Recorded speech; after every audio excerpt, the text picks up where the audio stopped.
Good morning, students. Welcome back to my lecture, 29 lecture, subject code CPC 505, subject Environmental Engineering 2.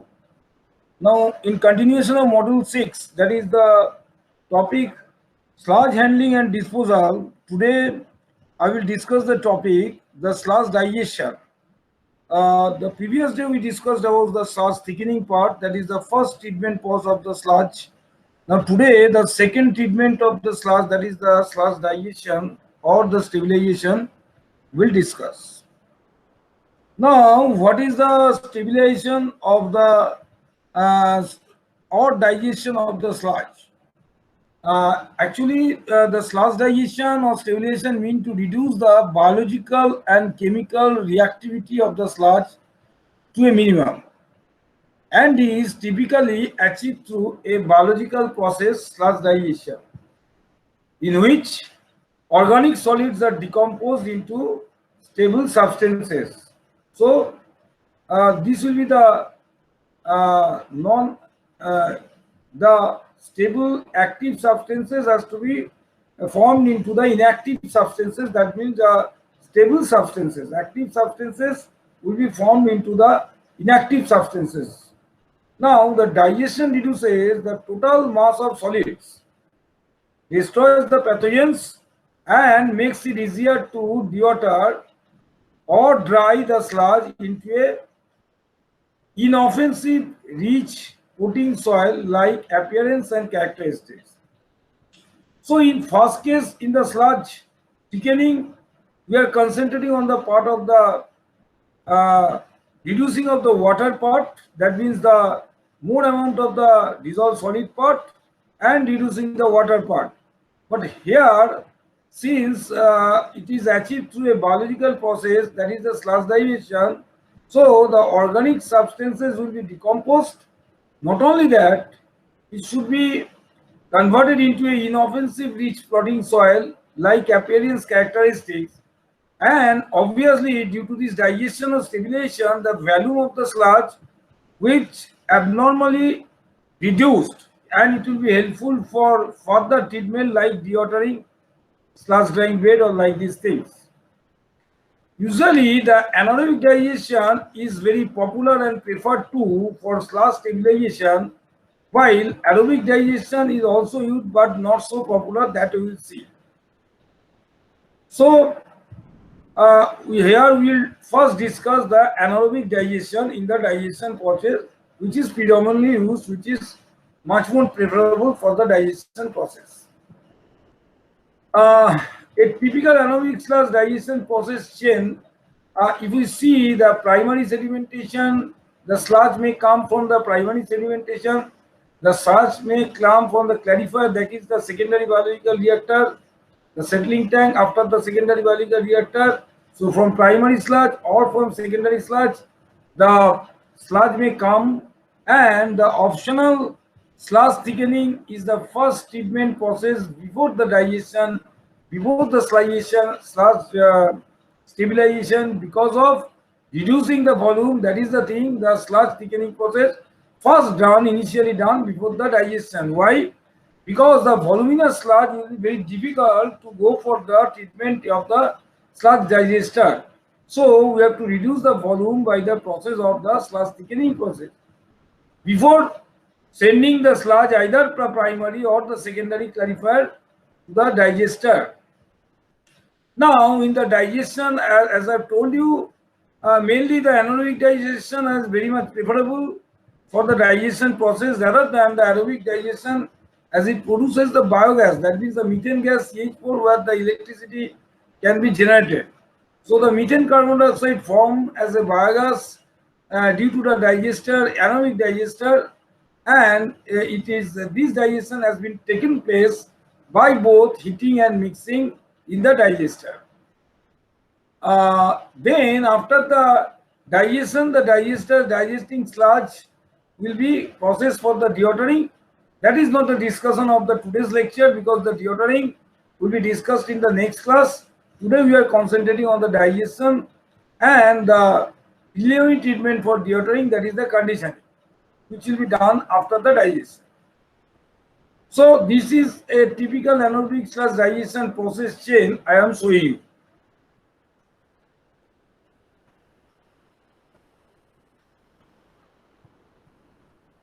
Now, anaerobic slash digestion, you see that this is the biodigester as I have shown you, because it is the biological degradation of organic matter usually performed in biodigester.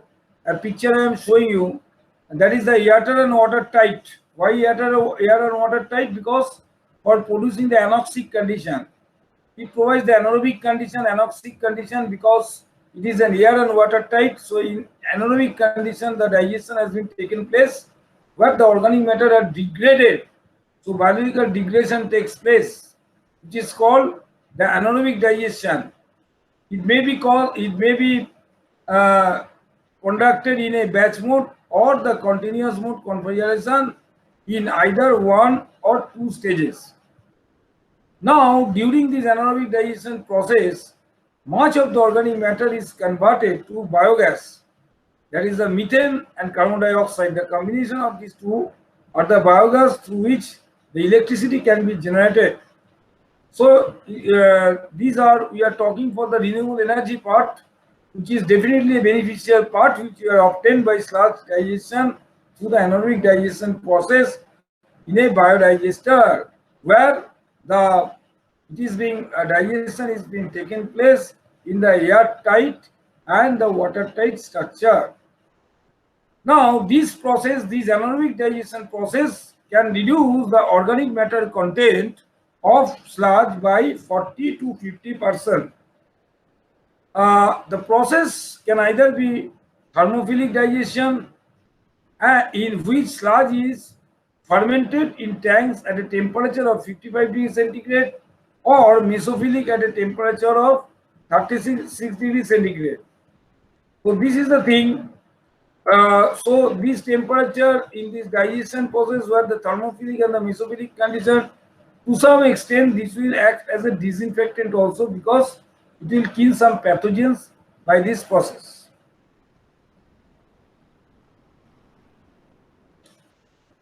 Now, the anaerobic slash digestion reaction, let us see what are the reaction takes place, what are the chemical reactions takes place for the anaerobic digestion process. Now, there are the various stages of this anaerobic digestion. One is the first is hydrolysis and acidogenesis. Second one is acidogenesis. Third, methogenesis. Fourth, overall reaction that we will show you. Now, the carbohydrates are converted into the simple sugars, and then it is alcohols, aldehydes, so some short chain organic acids.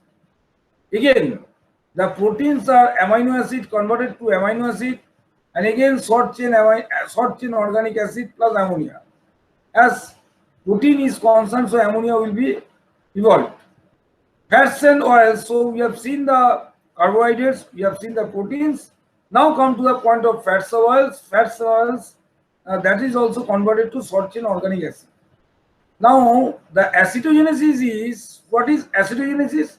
Now, this is the process where the short chain organic acid, which is formed in hydrolysis and which is formed in hydrolysis, these short chain organic acids are converted into acetic acid. Now the methogenesis is the next process where the acetic acid, that is the weak organic acid, acetic acid is the weak organic acid, is converted into methane 35 to 45%, and the balance in carbon dioxide, that is the 55 to 75%, plus H2S, hydrogen, nitrogen in traces. No amount. So ultimately what we see in the overall reaction is the organic matter, by the decomposition in anaerobic digestion, is converted into carbon dioxide plus methane, which is called biogas, plus new cells of the biomass, plus energy for cells, plus other products like in trace amount hydrogen sulfide, hydrogen and nitrogen. So we can see the biogas is generated in the anaerobic digestion process. Fine.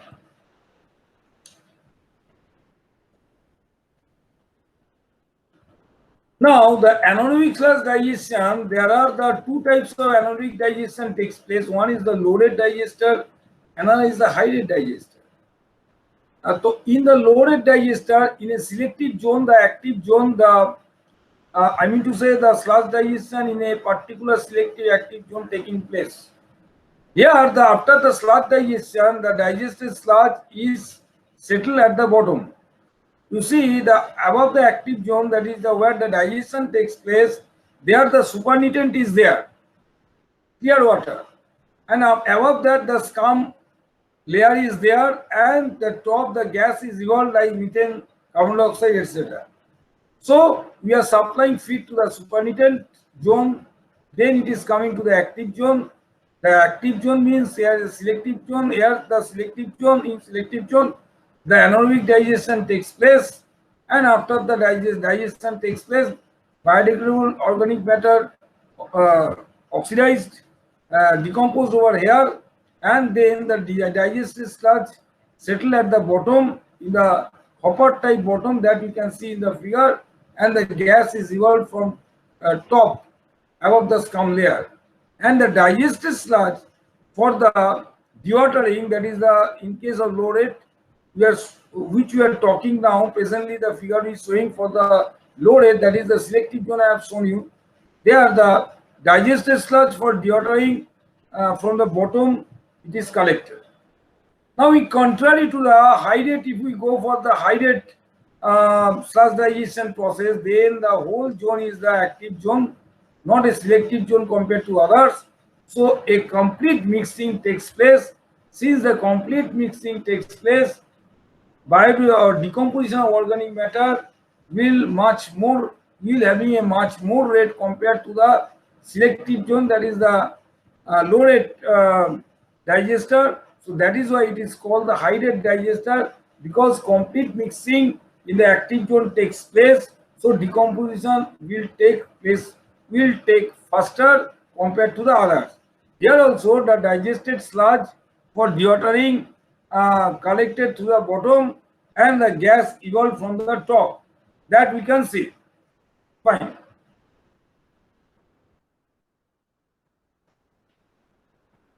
Now we are talking for the anaerobic sludge digestion single stage versus two stage. Very interesting. If you see the single stage, that means that there are the two single digester is there. Now the raw sludge is again entering into the active digestion in a selective zone. Above that the supernatant, then scum, then gas storage space is there, and the bottom the digested sludge is collected. Now through the scum portion, the scum will be out, and the supernatant out from the supernatant zone, and the sludge heater, that means the sludge is heated in the active zone through sludge heater. So this is the single stage, that is here also the process is slow, because it is also here active digestion takes place in a selective zone. In contrary to the right figure, if we see the right schematic diagram, right part, that is the two-stage sludge digestion. That means in the first stage, we can see from the figure that it is completely mixed in the whole zone, not as a single zone. And the raw sewage first comes over the completely mixed zone. Here the biodegradation takes place, organic matter decomposed, then it is passed to the next second stage. That is after first stage, it is passed to the second stage. Digester. There the supernatant, there also the supernatant, scum, and the gas storage space is there in different layer. Now with the mixed sludge which is coming from the first stage, that is going to the second stage, and from there the sludge is collected from the bottom, that is the second stage stabilized sludge. So definitely the rate of stabilization, rate of the, I mean to say the digestion will be much more in the second stage, two stage, rather than the single stage.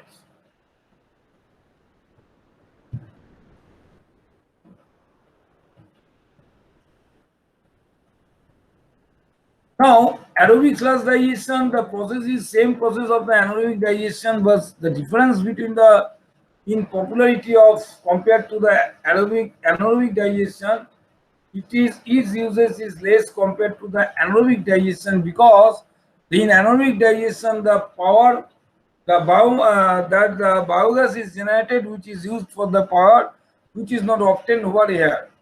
Then what is the aerobic digestion process? It is similar to the activated sludge process which you have described in the biological secondary treatment of wastewater.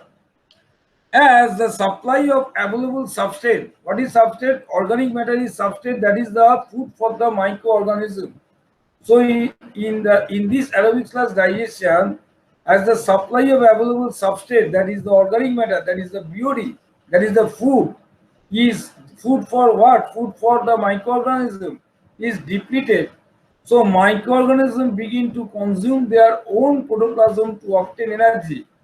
This is called the cell synthesization. They synthesize their own cell to extract the energy, which is called the endogenous phase.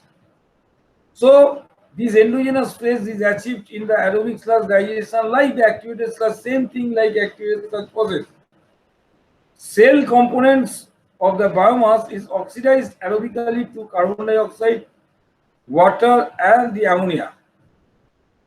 In actual, only 75 to 80% of the cell component can be oxidized. The remaining 20 to 25% is composed of inert components and organic compounds that are not biodegradable. So actually, truly speaking, in the aerobic decomposition, in the aerobic digestion, in the aerobic sludge digestion, 75 to 80% of the biomass cell component can be oxidized. Now ammonia is subsequently oxidized to nitrate, because denitrification is being done over here. Denitrification occurred, so the ammonia is subsequently oxidized to nitrate as a digestion process. Few non-biodegradable volatile suspended solids may remain as the end product.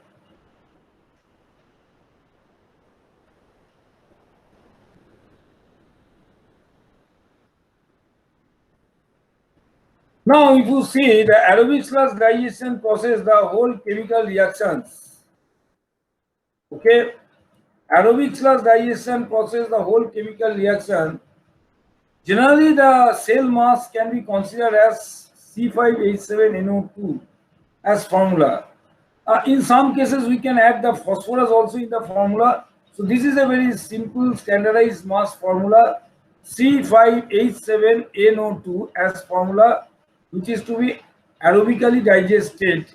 Major processes of biomass destruction are as follows. How the biomass are being destructed in the aerobic digestion process, that I am showing you as different phases of the reaction. First, the C5H7NO2, that is the equation, that is the formula of the cell mass. Cell mass reacts with oxygen and they form carbon dioxide and ammonium bicarbonate. Now, what is nitrification? The nitrification is the release of ammonia nitrate. Nitrification of released ammonia nitrate. Now, ammonia nitrate means ammonium ion. If it oxidizes with oxygen, it will be formed nitrate. So this is called the nitrification. Now, overall equation with complete nitrification is C5H7NO2 plus 7O2 is carbon dioxide is generated, and the nitrate is also nitric acid, HNO3 nitric acid is also generated. Now, using nitrogen as electron acceptor, that is a denitrification again takes place. After nitrification, the denitrification takes place. How? Because nitrate will act with the cell mass. Nitrate will act with the cell mass following the ammonia ion, which is the denitrification also called. Now, with complete nitrification and denitrification, we can write C5H7NO2 plus O2 equal to CO2 plus H2O plus nitrogen. So it is seen that unlike the anaerobic digestion, here methane gas is not generated, which is used for the energy.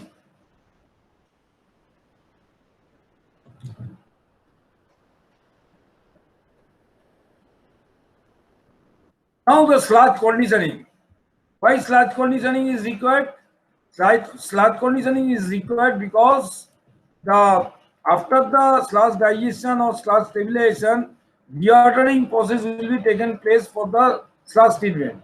Now for the dewatering process, the preliminary treatment, the sludge conditioning is required, as because this sludge conditioning, that is the preliminary requirement before the dewatering process, it will improve the dewatering characteristics. To the frank, it may be used before the sludge thickening also, because in the sludge thickening also you have used the dewatering, the reducing of the water from the sludge by gravity thickening. So there also, before the sludge thickening, before the water reducing process, the sludge conditioning should be taken place.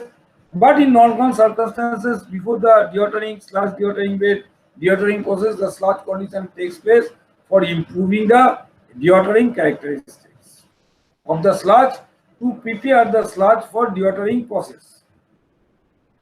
So the main purpose of the sludge conditioning, it is post activity of the sludge digestion or sludge stability, but pre activity of the sludge dewatering process is done for improving the dewatering characteristics of the sludge.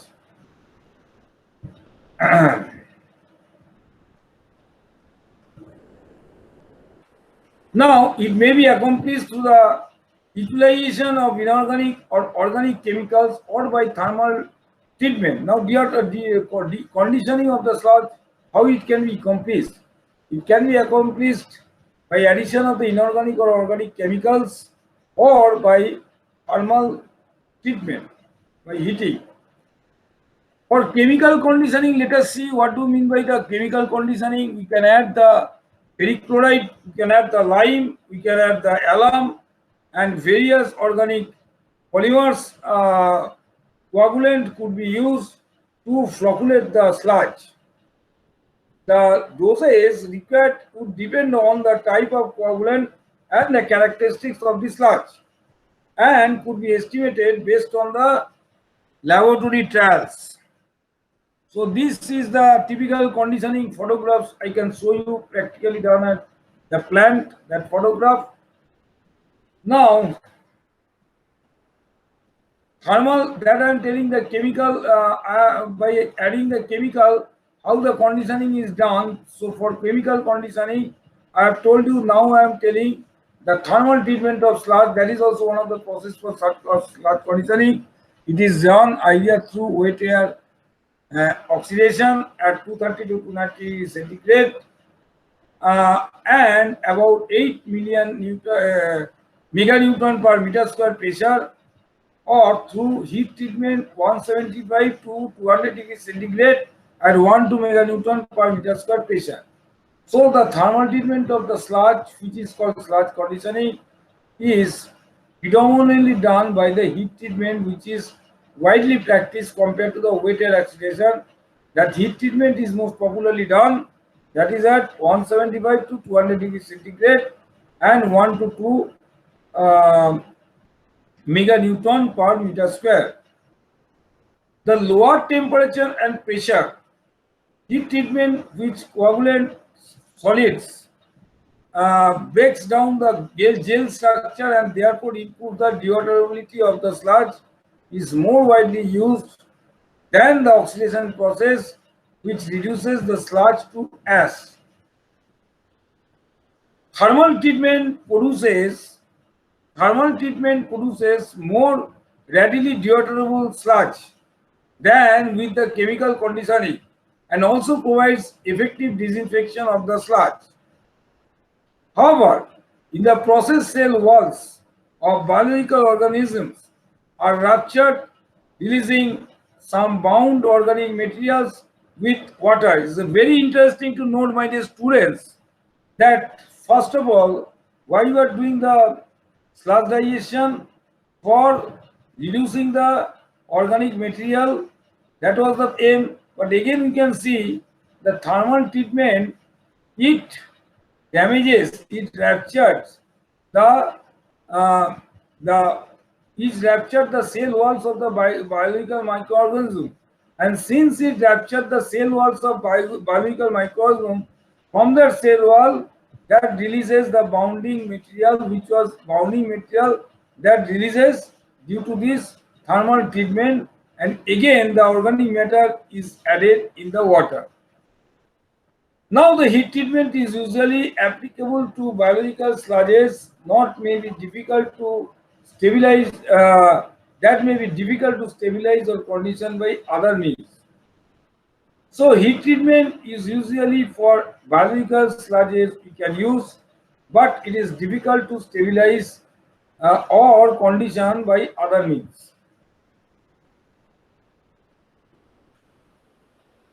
Almost at the end of the lecture today, we have come. Last, I just want to highlight you the sludge conditioning of different items and how the heating we are considering. Say, conditioning mechanism. Inorganic chemicals, we are using the chemicals, the coagulation and flocculation. Organic materials, the same coagulation and flocculation. Now, for the portion of heating, it changes surface property. Because heat changes the surface properties, it splits the cell and releases chemicals and causes hydrolysis. That is why the heating process is being done in the treatment of the sludge. Now, effect on allowable solids load. If we see this thing, then allows loading increase. In organic chemicals also allows loading increase, and in heating there is also allows significant loading increase. Effect on supernatant flow. Effect on supernatant flow, there it is increases in solid capture. If we see the inorganic chemicals, in the organic chemicals, it also increases the solid capture, and for heating, significantly increases color, SS, filtered BOD, SS means suspended solid, ammonia nitrogen, and COD. These are the significantly increases with effect on supernatant flow. It has been observed. Fine. Effect on human resources, it will have small effect both in the inorganic chemicals, organic chemicals, but in heating requires skills personnel and a consistent maintenance schedule. And then the effect on sludge mass, which is significantly increases for the inorganic chemicals, it will have no effect on organic chemicals, and effect on sludge mass. Now, the heating portion reduces existing mass but may increase the mass through recirculation. So, what we have discussed today regarding that sludge digestion, mostly the sludge digestion, first is overall the treatment process. If you can tell, the overall treatment process is first the thickening process for the sludge treatment, which we discussed earlier. Now, then the sludge digestion or sludge stabilization, which we are discussing today. Then the dewatery, but before dewatery, we have to know the conditioning. We have to know the conditioning, how the conditioning is being done. It is also for purpose for reducing the volume ultimately before going for the dewatering. It can be used before the dewatering or as also before the sludge thickening process, because in sludge thickening process also we have seen the reducing of water will take place. So the digestion is mainly done for biological process and biochemical process, and sludge digestion where we have found that if the total digestion takes place of the biomass that is the digestion reduces the total mass of solids, and destroys the pathogens and makes not as per the disinfectant usual procedure, but to some extent it destroys pathogen. By destroying the pathogen, it acts as a disinfectant also, and makes it easier to dewater or dry the sludge into the inoffensive, rich floating soil like appearance and characteristics. So I can say that the sludge digestion or sludge stabilization is the second process next to the sludge thickening process, which we have covered today. Now next we will discuss the definitely the dewatery sludge drying bed, that is the dewatery of sludge, that will be discussed in the 30th lecture, that is the next class. Now this 28th lecture containing the 29 lecture which I am discussing now, that is the stabilization or the the digestion part of the sludge, that will be very soon uploaded in the Google Classroom. And from Google Classroom, thereafter we will be meeting in the live classroom for any queries, any questions there on the topic of the sludge digestion. We will definitely discuss questionnaires in the live classroom. Interaction will be taken place. We will be uploading very soon the assignments also on the after the live class interaction. When the interaction will be over, then in the Google Classroom we will be uploading the possible questions, MCQ based question answer for submitting the assignment from your part. So thank you so much. Thank you for having a patience. So have a nice day. Thank you all.